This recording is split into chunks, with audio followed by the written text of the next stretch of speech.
Thumbs up. That's where we start here. What a program we got for you today.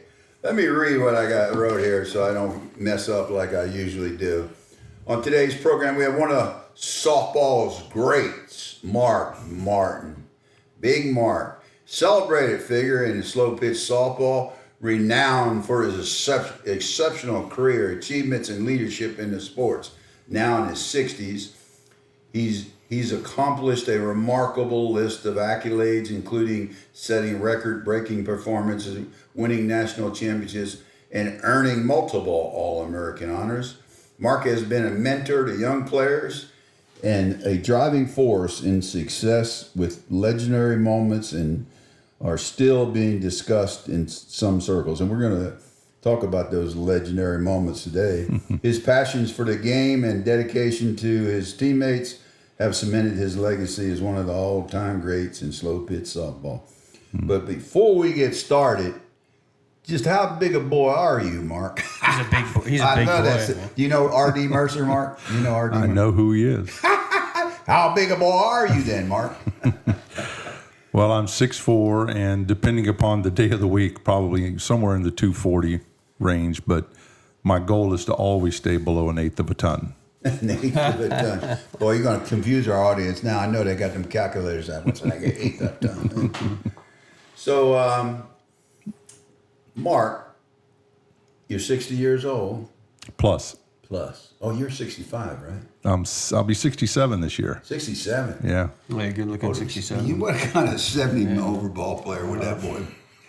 Be cheating. 67.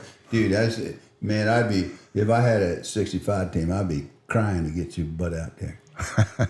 But let's Don't talk. cry too hard now because I'm not coming. You're never going to play again? I don't think so. I really don't. Never say never. That's right. Never say never, but right now I don't have any plans to. You're now in your 60s. You've accomplished so much, as we're going to discuss. But before we go into the softball journey, I want to talk to you about how are you now in your 60s and got your new life. Your wife passed, unfortunately, a sad time. And now you're moving on with your life. Tell us about where you are and where you're going. Yeah, thanks, man. It was tough times back at before the pandemic, right? But God is good and God is faithful, and I just kind of leaned into Him because I didn't know where else to turn. And it was within about 15, 18 months, He introduced me to my wife, Frances. You know, she was in Texas, I'm in Florida, so the only way in the world I could have met her was if the Lord reached into one state, 1,300 miles away, connected my hand to hers, and it's been a blessing. It's changed my life, and I'm ready to live again. So it's been a good thing. How does that work? I mean, there must have been a connection. It wasn't the internet, was it? No, actually, Frances and my late wife Shanna were best friends, and so there was a time that Frances went through a really tough relationship, and we were able to, I'm going to call it, rescue her and sent her back to Texas to be with her family.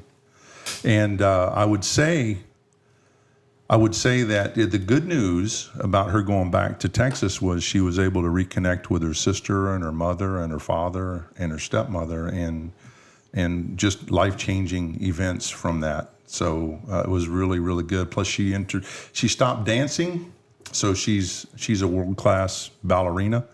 And she went into the mental health arena, so now she helps people with depression that have either tried or have threatened to commit bodily harm, and so she works with them. So she's wonderful. But one of the last things that Shanna said to me before she closed her eyes was, "Promise me you'll look after Franny." And so I just made a covenant to call her every 6 weeks or so, and then after doing that for a year or so, we just You wanted to be together? we just felt. Actually, the story is I just went to see a friend in Texas, but I didn't have any idea that we would become more than that. But after getting to spend a day with her, look, I didn't know how to date. I didn't want to learn how to date, and I wasn't sure I ever wanted to date. So I told, in my prayers, was like, if you're going to have somebody for me, you're going to have to put her right in front of me. Well, He did. And so we were married 3 months later. So we're pretty honest here. So I'm going to ask you a question. I want you to be totally candid with me. Sure. You're not playing softball, but you say your wife is a dancer, right? Mm-hmm. So are you dancing now? It's a great question, man. I've offered. Okay, I've offered to relief. take. I've offered to take ballroom dancing. We probably will do that. But when we got married for our first dance, I basically stood there and she danced around me. So, Well, that's what Dan does. Pretty much, man. I just said I ain't seen Dan dance, but I'm just saying he hits the hell out of the ball too. oh yeah, Yeah. I love it. So you set a lot of records, man. I went through your resume and doing the research on you, and I've known you for a long time since you're a young man. I've probably known you since you were 20, right? We've known each other a long time, Ed. Long time. Yeah. And the Martin family, like famous in Orlando, and they were famous over here in Melbourne from the guys looking over there. Yeah, Mark was a joy to watch, that's for sure. And eventually we'll get into it, and Mark and I played together. That's one of the legendary players I've played with. I always checked them off my list. Bruce Meade, Ray Fleetwood, Mike Nye, Mark Martin. Now that's some 4 players now. I didn't get Ronnie Ford, unfortunately. Almost. But listen, I think, I want to turn it over here in a minute. I think we need... Yeah. Well, let's talk. You won 4 national championships in Belcourt? Actually, 5. 5. Yeah, 5 with Bell, and then 1 others, but 5 with Woody and Pat. Yeah. Can you take us back to one of those championship games? What was it like to be in the heat of competition at that level? It's funny you say heat of the competition, because back then, unlimited home runs, it was hot. So our games would last 2.5, 3 hours, and Oh, yeah. I played a lot of right field, and we were always in the third base dugout. So I was sprinting a lot back out. And then we didn't play 5-man back then. We played a shifting outfielder. So when the righties came up, I would run all the way over, play on the left side. And when the lefties came up, I'd run all the way back out to the right corner. So it was hot. But I think one of the things that would be maybe the most noteworthy would be our World Series victory in '93 in the USSSA. And I think we may have been one of the very first teams to ever come out of the losers bracket and win the World Series. So where was that at? That was in Daytona. Daytona. At Jackie Robinson Stadium. The pro park that they have there. Do you remember how many games you played in one day? Well, I think we got on the field at 8 a.m. We probably got off the field at 9 o'clock at night, and I think we missed. I think we didn't play 1 game, so it was a long day. I don't know how many games it was. At least 4. Yeah. Did you have enough guys to sub in and out? Well, back then we didn't sub too much. We had a 11-man batting order, and we had a DH, but the DH was the DH. Right. He usually didn't go on the field. Wow. Huh. Yeah, back in those days, man, there was always, we got to play with 10 so we get up more. Right? Isn't that Absolutely. Yeah. Guys were Absolutely. But, but when you have Monty Tucker as your DH, you let him hit. Monty Tucker. Yeah, that's a dude there, buddy. Monstrous Monty Tucker. He just got in the Hall of Fame. He did, and well-deserved. Mike Masenko got him in. He worked it. Mike Masenko got Ray Fleetwood in there, too. And he was not in it yet. It's funny you say that, because Mike was my sponsor to get me into the Hall as well. Mike and Pat Bell were my sponsors.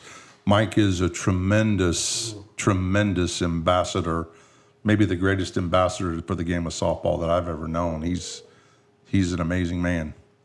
Done a lot for the game. Olympic Festival success. The 89 Olympic Festival, you led the East team with a 743 batting average. What was your mindset in that festival, and how did it feel to perform at that kind of level? Yeah, it's funny because 89 was my second year playing at what they now call the super level, right? Mm-hmm.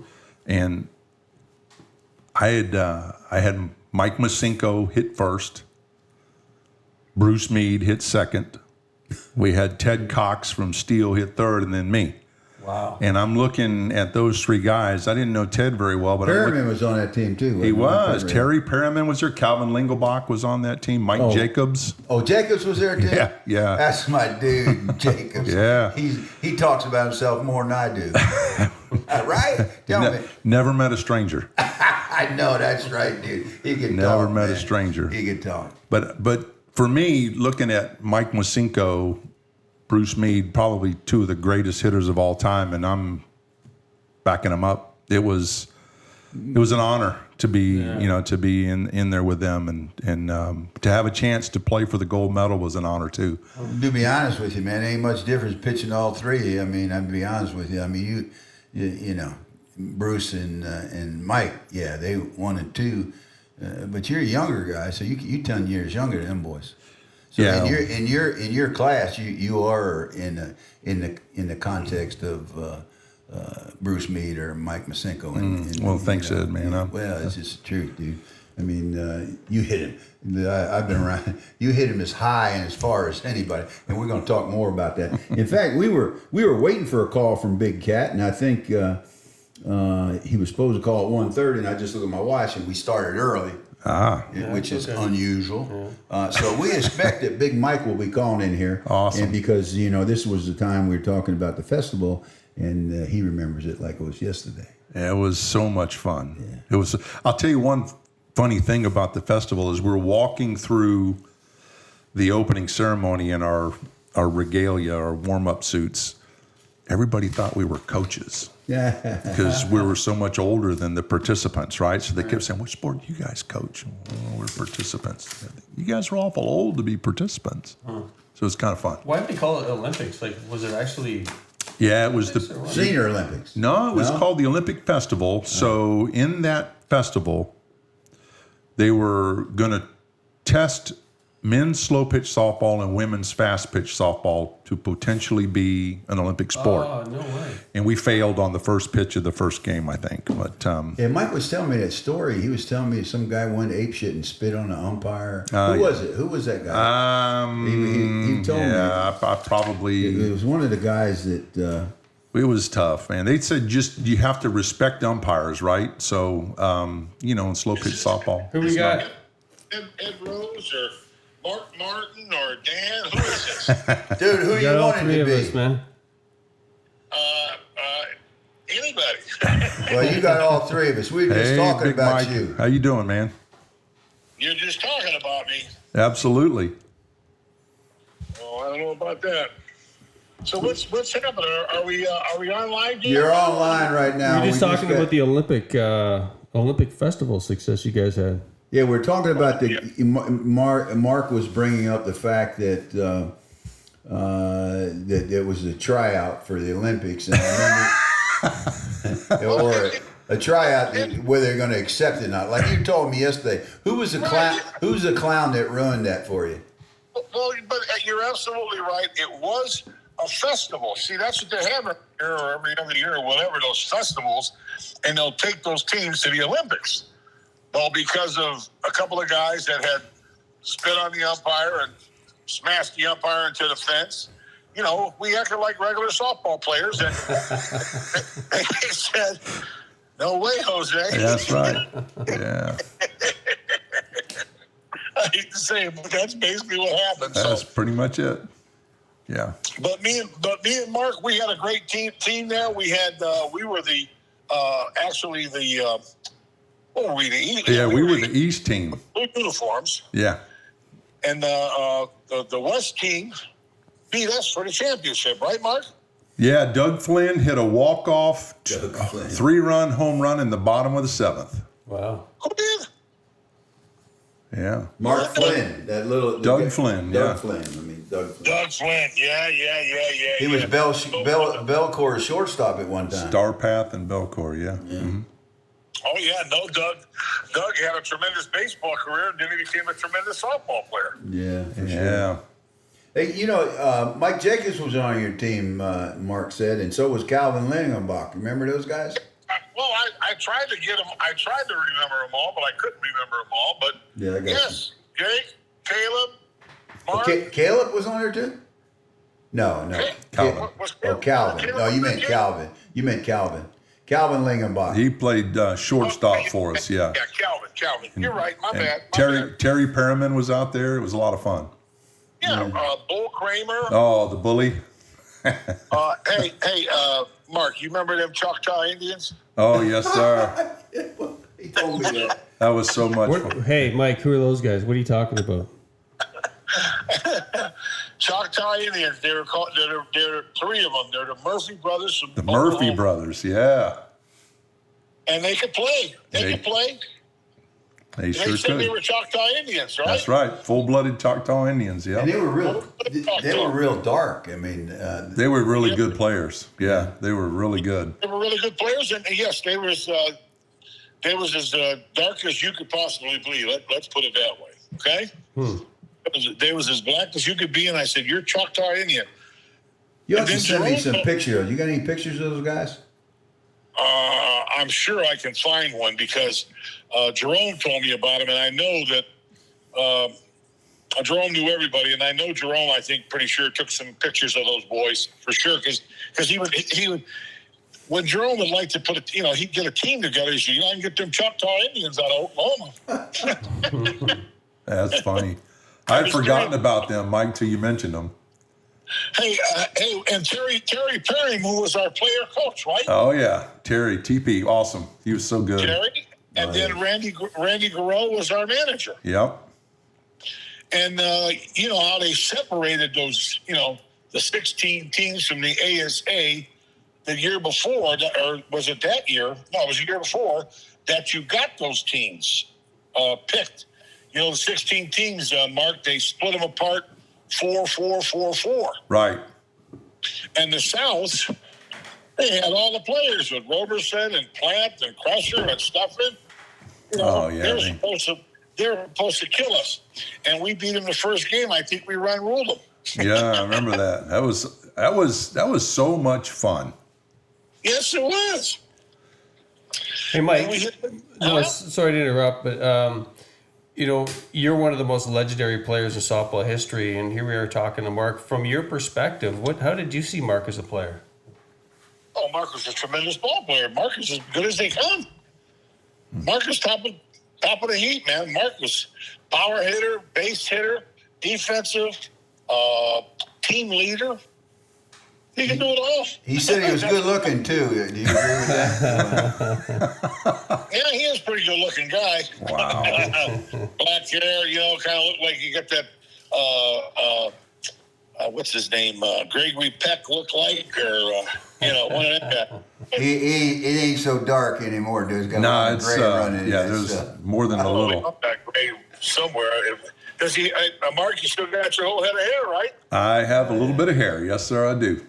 That's what I'm saying. You always, Mark was as good as they got, and Mark played for Belcourt, and gosh, I can remember when Mark played with Lawson's out of Florida. Out of Orlando. That was a long time ago because our skills team would come down and play WWK, Lawson's, and Yeah. the teams that Mark was playing with back then. Yeah, I Before- remember those days. Playing with Belcourt and a couple of, Belcourt mainly, but like I said, Mark had an outstanding career, and he's in the ASA Hall of Fame, National ASA Hall of Fame, like he should be. So, Well, dude, I was heard from a little birdie that, I was telling Mark that you helped Fleetwood get in, and you helped, who was the other guy that he helped to get in? Fleetwood? Mike Nye? And Mike Nye? Mike Nye. Well, no, it was Nye. It was some Fleetwood, and who else was it? You just. Oh, Doug Roberson, Ricky Huggins, Cecil Whitehead. Yeah. All those guys you helped, and Mark was one of them. Mark. Yeah, I mentioned, Mike, that you were a big part of my being able to be considered as well, and I want to personally thank you for that. I haven't seen you much since then, but I can't appreciate all your work and help on that. Yes, it was my pleasure doing that. I enjoyed it, and I'm really glad that everything worked out just like it should, and now you're in the ASA National Hall of Fame, and that's the toughest Hall of Fame to get into. Okay, There's no two ways about that. The guys that are that are in that ASA Hall of Fame, they're special. They're the cream of the crop. Because just because it has some of your guys from way back when that created this game of softball, really put it on the map. As far as how you want to say it, Notoriety. Yeah, notoriety. Exactly. That picture that you sent me yesterday of Jim Galloway, he was the one, the original guy where people would say, I would pay to go watch him play. Wow. Okay? Well, I heard about him when I was like 20 years old. Yes. There's this guy in New York playing for county sports. They get bases loaded. They'll walk that guy. They'll walk. yeah. I said, what? In softball, they walking them. No. And so guys like that created the game. And then like Mark and me, we came through in the 80s and the 90s. Mm-hmm. And we kept that flow going. And I try to explain to these guys today what they're doing, whether they know it or not, but you're carrying the torch. That's right. I do kind of question you saying, well, what the East team, you were guys on the West team? We were the East. Oh, you East. So the West team had better team, but they had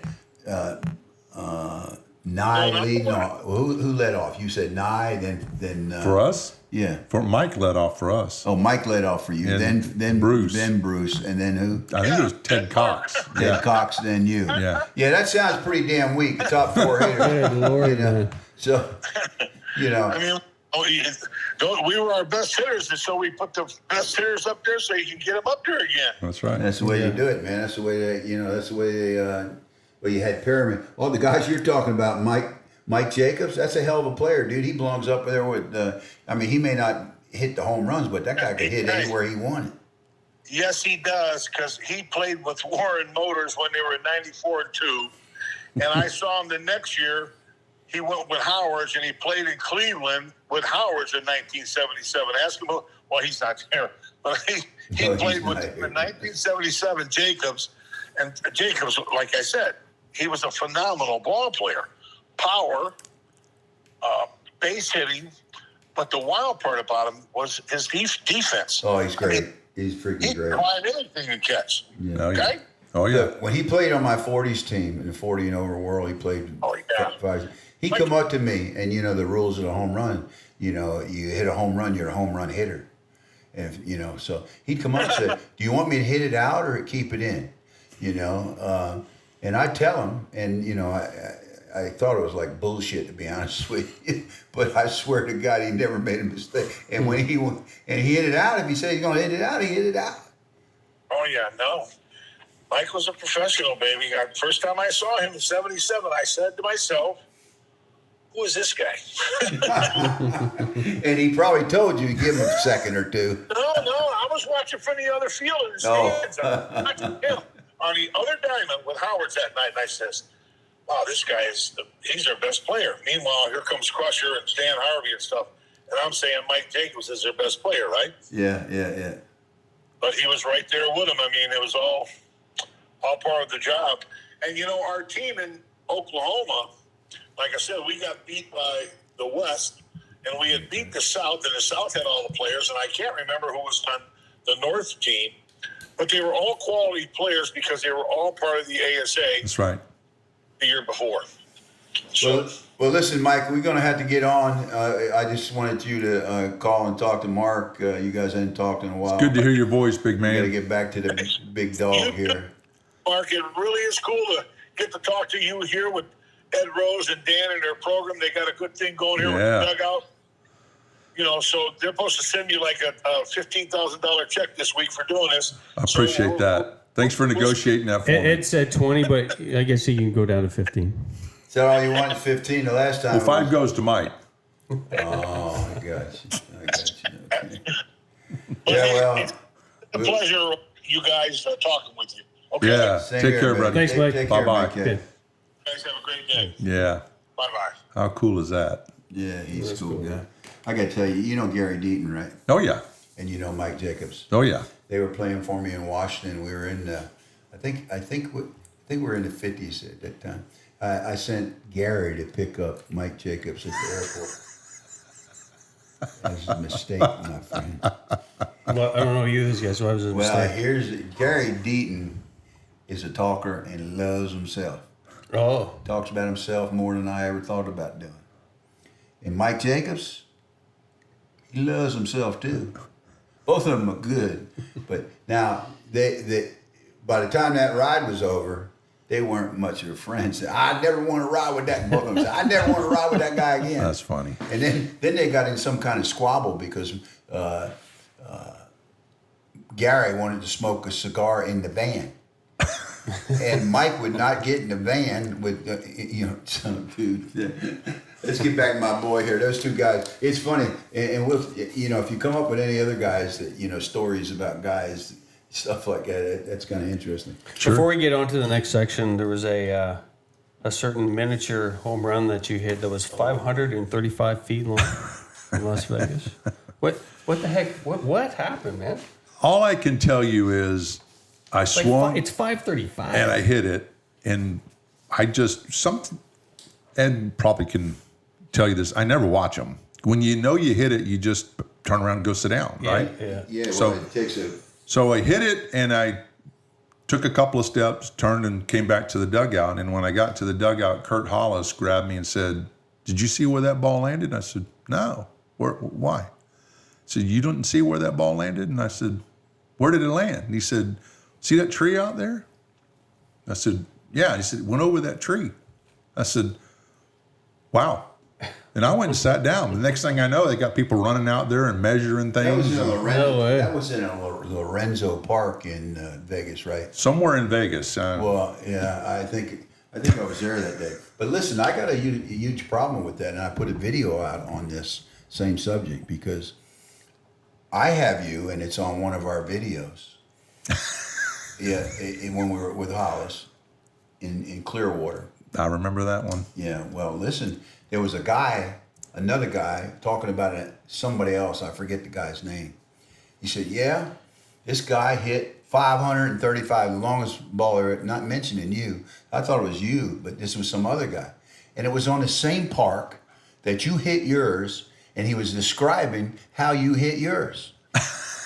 Honest to God, he said, we're at Eddie Seymour, and we're on this backfield, and it went, you go out of the ballpark, then you go out of the parking lot, then you go out into the road, 2-lane highway, into a church, and the ball went in the church. I said, "Dude, that's Mark Martin." And I have the video with you hitting it. And we put it in that, remember the video that... I do remember that. yeah. You did something with the swing where you did it like a rap, I like didn't a do that. rap Audie's repeating thing. It was, Audie's daughter. and you just looked and you just said, I said, that's ridiculous. "That's ridiculous." That's ridiculous. And that was 535 feet if he measured it, because you, and look, when he hits him, he lifts that big old leg up. And You got a big leg did kick? you send me some videos of you hitting? I wanted to put it. Yeah, there's some. I sent you some that I did with I think it's North Star Productions. Yeah, where we did a I gotta hitting make video. Sure I find that before. But he lifts that damn big leg up, and then he hits him like way high. Reminds me of Bruce Meade. I tell you what, between Bruce Meade and Mark and probably Mike. I didn't see Mike when in his older years he had to struggle with things like like old guys do. Yeah, he had big operations and stuff, and hurt his back, and he can hardly stand up. And you lose your legs, you're all done in softball. Yeah, but there ain't many people that hit him farther and higher. So than that guy you right talk there. about did you have somebody that you modeled your style after, or did you? No, not really. It's funny because if we go back to how I was a table setter. I mean, my job was to hit the ball by the pitcher and set the table for a guy named John Kobolinski that we called him Kong, and my brother Tom. They were the home run hitters, and it just over time I had That was on Lawson, right? before Lawson. Oh, before Lawson. Yeah, so we had a guy named Dave Kelsey that did some work with Adair. You may remember. I remember Adair well. So Dave said, "I can teach you how to hit." and At he this did. point, you're already an established hitter, though. I was playing a lot, but I wasn't a home run hitter. He was just an established big guy. I was a tall guy, hit for good average. I hit a couple of home runs, but Dave said, I'm gonna change your swing, and you just, if you stay with it. Well, we used to play in the winter season, so I remember in 10 games I probably hit 41 hoppers to the third baseman. I don't think I got a hit the whole season because I just kept hitting one hoppers to third. Frustrated. Trying to implement these changes? And then all of a sudden, it just, like overnight, the ball just went in the air and it never changed. There were literally, Something clicked. I would say there were literally seasons that I would play where I would hit maybe like one ground ball a year. Everything would be a line drive or a fly ball. I mean, I just never really missed it for a while. And then it kind of just was. What's the secret to that, my friend? I think it's just cutting it, right? Yeah. Do you have a downward swing? A little bit. Watching the bat hit the ball would be. Yeah, I had good eyesight, hit the bottom of the ball, that kind of, Yeah, you definitely watching the ball hit the bat. Yeah. Ain't nobody better. Well, let's move on here to what we call the second part, impact and leadership. The question I have here is, your teammates often mention how you inspired them. This is data that I got, and the feedback was that all your teammates thought that you were inspirational to them. And I guess my question then would be, what do you think it takes to be a good leader? And I guess the follow-up would be is, so they say that about you, and I guess, why do they say that? Yeah, I think it's because I had good role models, and I'm laughing because I'm going to say Calvin Lingelbach was a good role model, and so a lot of folks would probably laugh about that. Not me. But I learned how to be a good teammate on Lawson Auto Parts, and a bunch of unselfish guys that put winning. Johnny Emerson was there, wasn't he? Remember Johnny? Yeah, Big E. Yeah, Big E. And matter of fact, Shout out to Big E. Yeah. To this day, they still come together once or twice a year and have dinner together. We just had one a couple months ago, and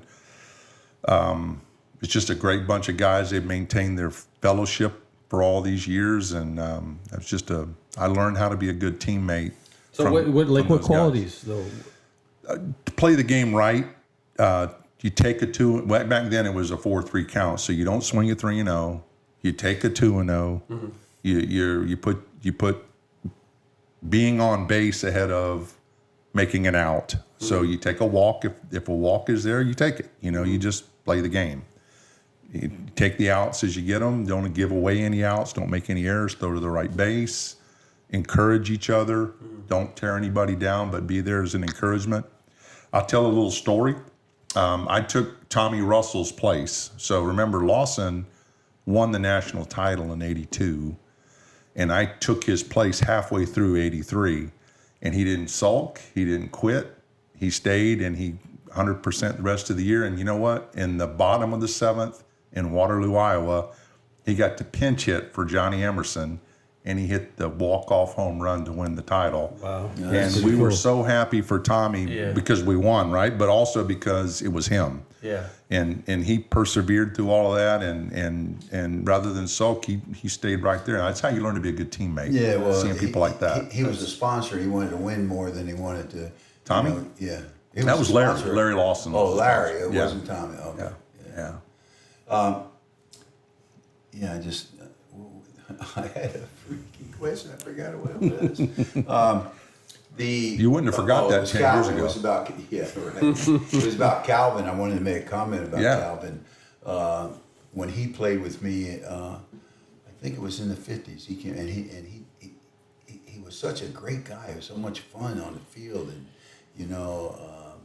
I think we had this conversation a little bit, and you said you agreed, and I said Fleetwood was much like him. Really? Yeah, Fleetwood is, and you don't know these guys unless you're up close and personal with them. Until you get to play with them and spend time with them and get to know them, yeah. I mean, if you play against Calvin and you never played with him, he's a tough guy to play against. He's very intense. But he's really intense. Is he great or what? Yeah, but he's about 6'3", 4". Yeah. Rangy. He could go all over and catch that ball. I tell you. Now, what about mentoring players? How, Sure. Have you mentored many players? Yeah, probably through the years, always have a chance to do that. But I think a couple come to mind later in my life. I was in Northwest Arkansas, and there's some really good players in Northwest Arkansas. So I'm playing local league ball with these young guys, and there was a young man named Jake Ennis who now is playing in the conference. A guy named Reb Smith played some in the conference. I don't know if Reb's still playing today, but I met a guy named Corey Briggs, and Corey was playing on a B team, and I'm watching this guy, and I'm thinking, this is like the second coming of Todd Jerling. This guy is, I've never seen, other than Todd, this is one of the best all-around players I've ever seen. See a pitcher too? No, he was a shortstop or an outfielder, but he wound up playing for Smash It and then Rosmondo, and he's won lots of accolades he's played third base, but I had a chance to just spend some time talking to him because he came to me and said, I have a chance to play and I don't know what to do, and you're the only guy that I know that's played at that level. So it was kind of fun to get to share some of my own personal thoughts about that, and then watch him step up, play with a team like Smash It, and literally smash it. He had a great year, and he's had him in a great career. I think he's got a bat named after him. Probably does. He's that good. Yeah. Let me see. There's one more that I wanted to go. I guess we've got to kind of move on here.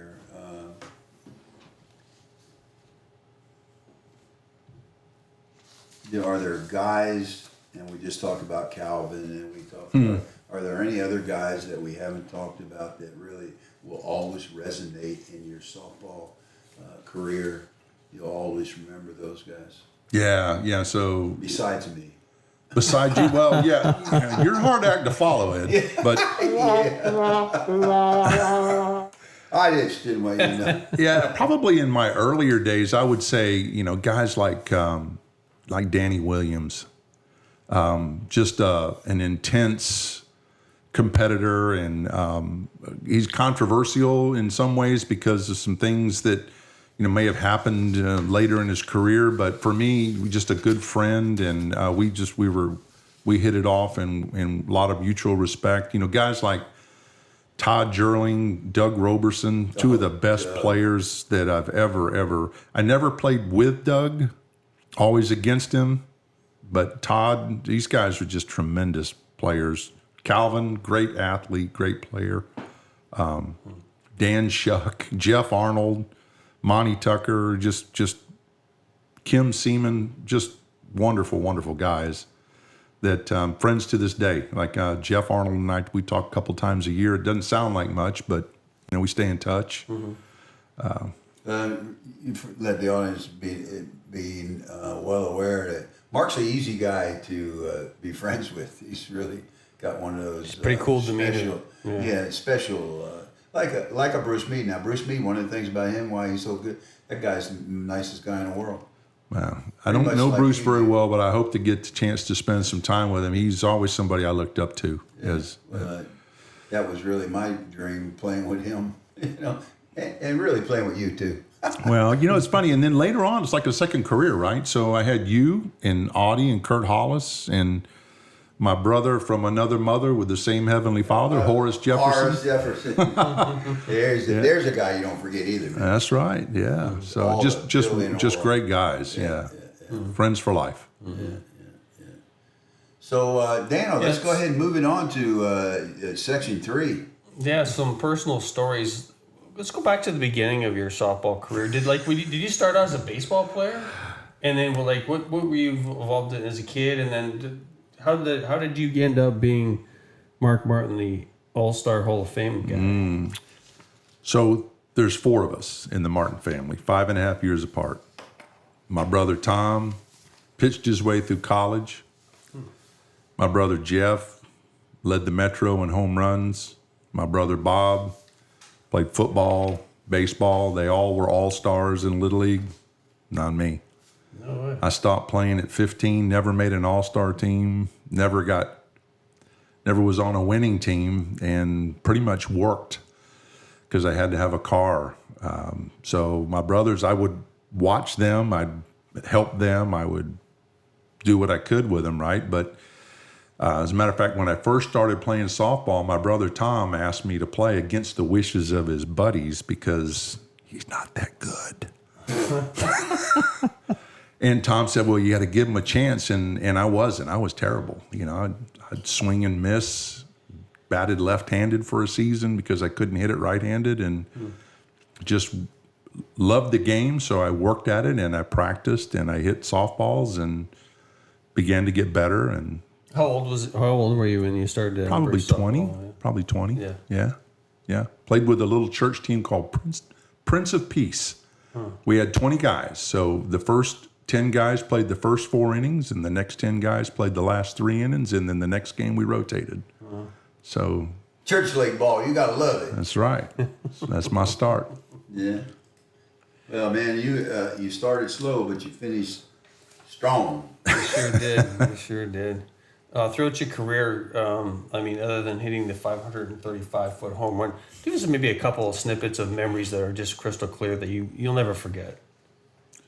So I think the final out in 1993 when we ran off the field as World Series champions, that was really special.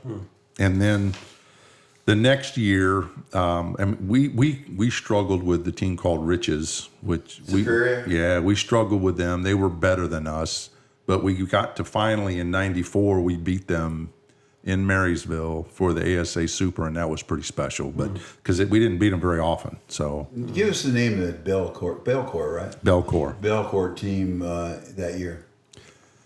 1994. Well, the year we're talking about is that the year. Yeah, 1994. Yeah, so that was it's kind of funny because when I came off the field in '93, I ran down. Woody came down the field, and I grabbed him and I said, Woody, there's nothing left to do. I'm ready to retire. And he said, I'll tell you when you can retire. That's Woody Bell he's talking about. And He Woody was the Bell. sponsor. So the next year, I started slow, finished strong, felt good.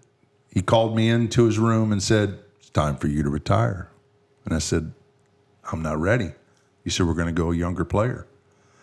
Okay, I think you're making a mistake. So the next year, I wound up playing for a Worth team, finished third in the country in hitting. And he comes to me at the World Series. He puts his arm around me and he says, I made a mistake. I was wrong. Will you come back and play with me next year? And I said, yes, sir, I will. Be my honor. So it was that's cool. That was a fun thing. Yeah. Yeah. That's a story I didn't know. Talk about Wilson Sporting Goods. Yeah. What? Tell us a little background on that. What happened there? Well, I think a lot of that came with the Optima softball, which was back then it was called an RF-80. So it was a reduced flight softball. And we used them in the ASA championships, and we used them in the Olympic Festival, and I was able to hit it. It really didn't affect my game too much. And I got to know John Bailey from Wilson Sporting Goods, and so we struck up a relationship, and it was kind of fun because when Woody would sign a contract with Easton, say, where Easton outfitted our team, there was an exception for me in that I was allowed to use the Wilson brand. And so the entire rest of my playing career, I used the Wilson brand and really enjoyed it. It's a great product, and I was really honored to do that. How detailed did you get in that? We would work a little bit on talk about materials in the softball. I have a little bit of, I'm not an engineer, but I have a mechanical background. So we talked a lot about materials that go into the construction of the core, and we worked a little bit on batting gloves. And I kind of came up with one that would wrap around your arm so it wouldn't slip because. What happened to that one? I'm not sure, but all I know is it's the only year I ever wore a batting glove because I don't wear them because they slip on my hands. But for 2 years, I wore the Wilson glove that would wrap around, lock on your wrist. But I think you got some big hands. I don't know. It must be you had gargantuan gloves. yeah, they were. That might have Put been. the hand up there. Look at that son of a gun. My hands ain't small. Oh wow. Big, man. No career comes without challenges Yeah. and setbacks. Would you mind sharing some of that and how you dealt with them and overcame? Yeah, so I can remember, I think it was 1989. We're going to go to the World Series in Omaha, and we're playing in the ISA World Series in North Carolina, and I got a knee injury and was unable to go to Omaha. And in that year, we had guys set records for home runs. The wind blew out to left field the whole weekend. Perfect time for a guy that hits it high, right? I didn't get to go, and the guys were wearing black armbands For you not being for me not being there. And so Mark Hurlmeyer, you remember Mark? He kept yeah. saying, "Come on, guys, he's not dead; he's just hurt." So, but so that was, and then to come back from that was a challenge. Was it what happened to your knee? I have had in my playing career from '85 through probably 2000, I've had more than a dozen knee surgeries. Oh, wow. So in that particular case, they thought that I had torn my ACL, but it wound up not being that. So, but it was. How did you handle the rehab? the rehab? Like you said, brace. Yeah, physio? for the rest of my career, I wore a Lenox Hill or a Don Joy brace, and still, if I play today, I still wear it. So Yeah, I remember Yeah. the big old brace on you all the time. yeah. Well, Ed wants to talk about legacy and future. Do I? You did, Really? Yeah. You Okay. said so. Yeah. Okay. Well, part of your legacy is the Orlando Hall of Fame. What hall is that? Is that for?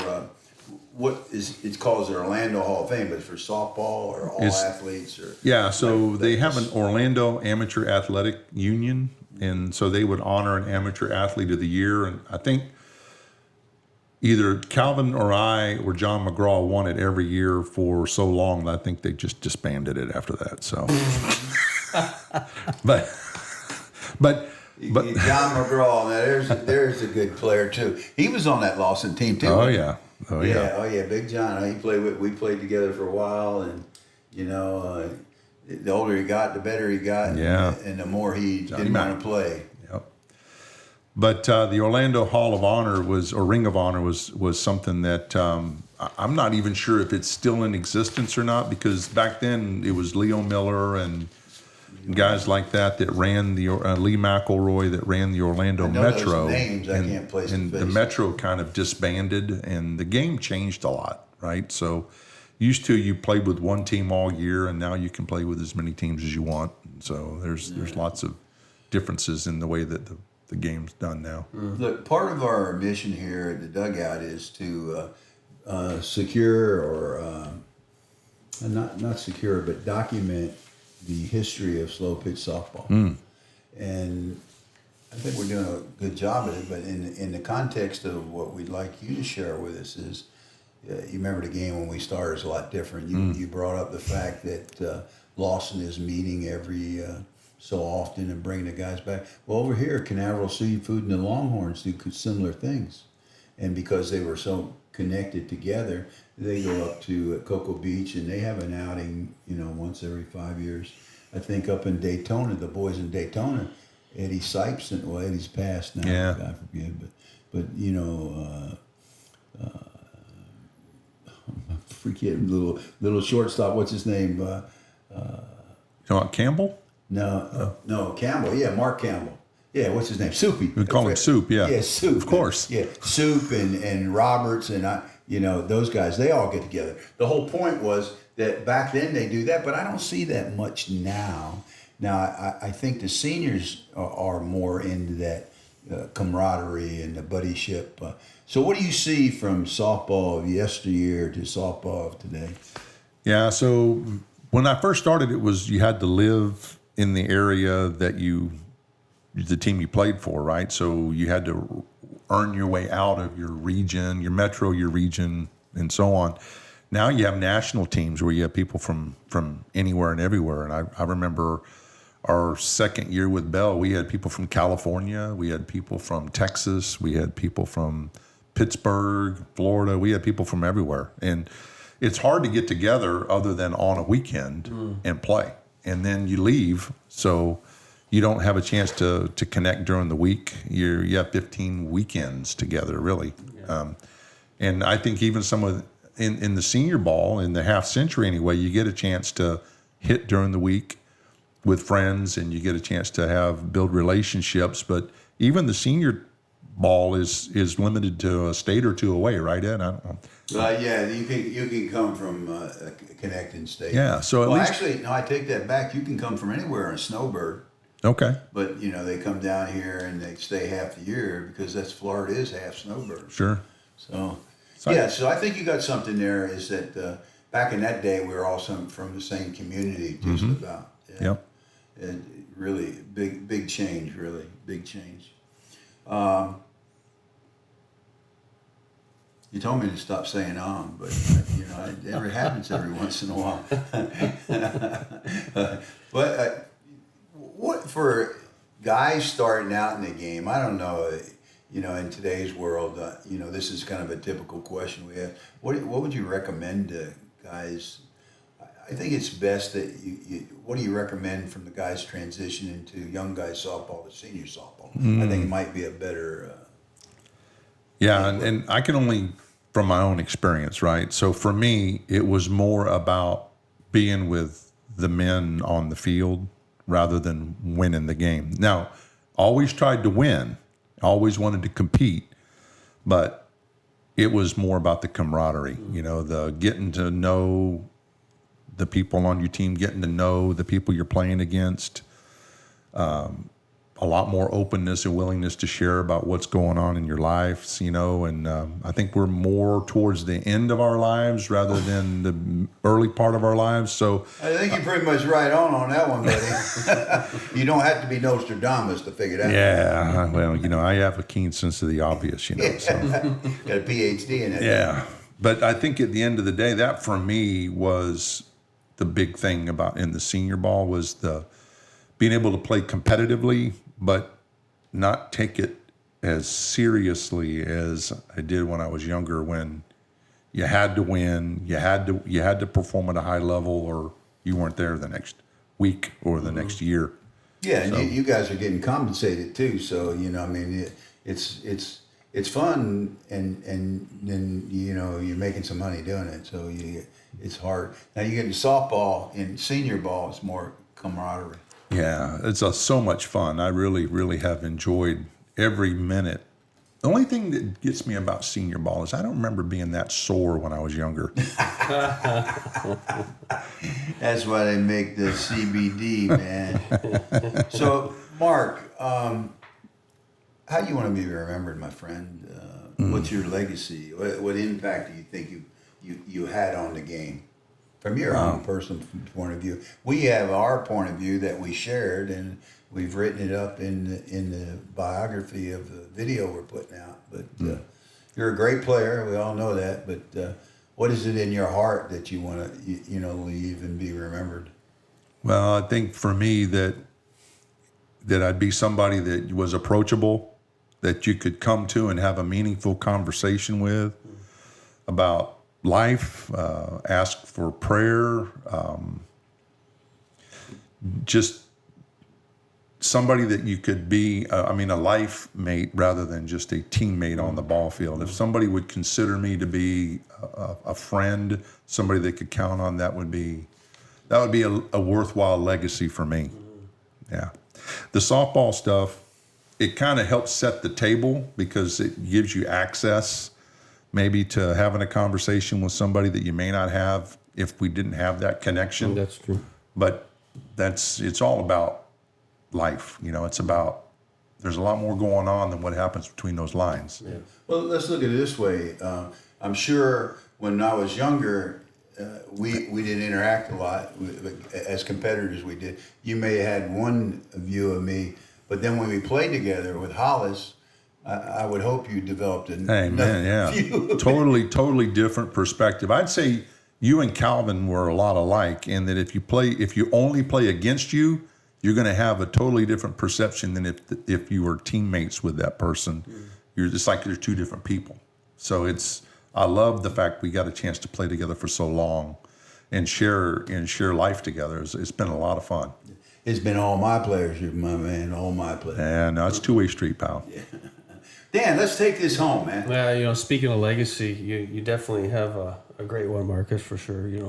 I'm looking at your achievements here. The 23-time All-American, all the world selections, the MVPs, the Smokies, and all these different events, the 5 national titles. And just kind of listening to your story and you going through your journey. Before I ask the final question, did you ever think that you would be at this point? You know what I mean? Like to achieve that much. Just listening to your story, the beginning part. You mean getting on the dugout, you mean, right? Of course. Yeah. This is the pinnacle, baby. It's the pinnacle. No, I actually never dreamed that I would achieve anything like I was blessed to achieve. I mean, I remember walking on the field with a bat in 1983 in my first at-bat in a national tournament thinking, I actually looked at the umpire and said, I don't think I can swing the bat. It's too heavy. I was nervous.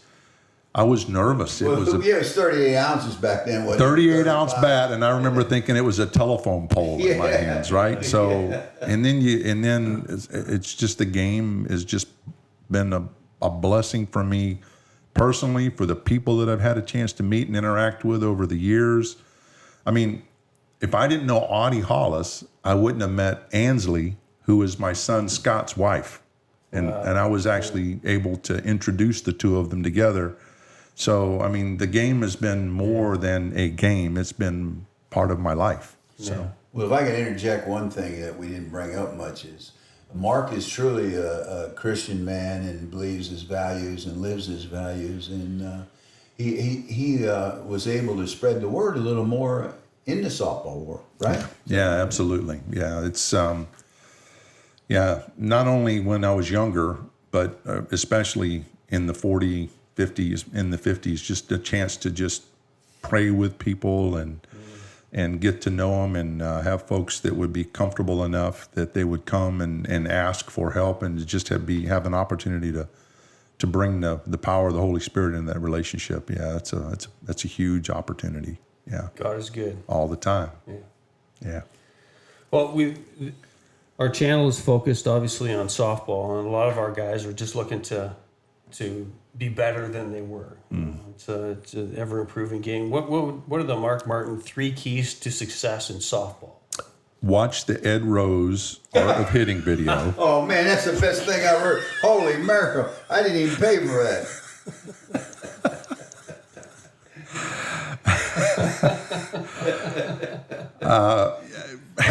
That's going to be a what do you call it? That's going to be a short, man. Martin said.